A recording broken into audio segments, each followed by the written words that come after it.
Hi. Big boss ಏನಾದ್ರು ಅಶ್ವಿನಿ ಗೌಡ ರಿಷಾ ಇವರಿಗೆಲ್ಲ ನಿಮ್ಮನ್ನ ಇಷ್ಟು ದಿನ ಇರಿಸ್ತೀನಿ ಅಂತೆಲ್ಲ ಪ್ರಾಮಿಸ್ ಮಾಡಿ ಕರ್ಕೊಂಡ್ ಬಂದಿದಾರ ಆತ.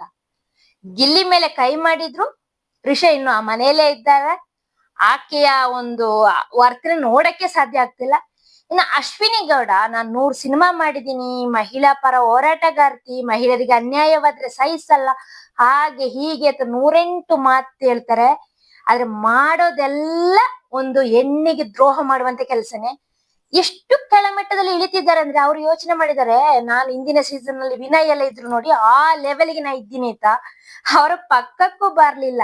ಸಿ, ತುಂಬಾ ಒಂದು ಅಶ್ವಿನಿ ಗೌಡ ಬರುವಾಗ ಏನು ಇಮೇಜ್ ಇತ್ತು ಅವರ ಸರ್ಕಲ್ ಅಲ್ಲಿ, ಅದು ಕೂಡ ಡೌನ್ ಆಗಿದೆ ಅನ್ನೋದ್ರಲ್ಲಿ ನೋ ಡೌಟ್. ಅಷ್ಟರ ಮಟ್ಟಿಗಿದೆ ಅವರ ವರ್ತನೆ. ಈ ಹೇಳೋದೊಂದು ಮಾಡೋದೊಂದು, ಆ ಒಂದು ಏನು ಅವರ ವಯಸ್ಸು ಏನ್ ಹೇಳ್ತಾರೆ, ನಾನು ಅಷ್ಟು ವಯಸ್ಸಾಗಿದೆ ನಂಗೆ, ನಾನು ಅಷ್ಟು ಪ್ರಬುದ್ಧತೆ ಇದೆ ಎಲ್ಲ ಮಾತಾಡ್ತಾರೆ.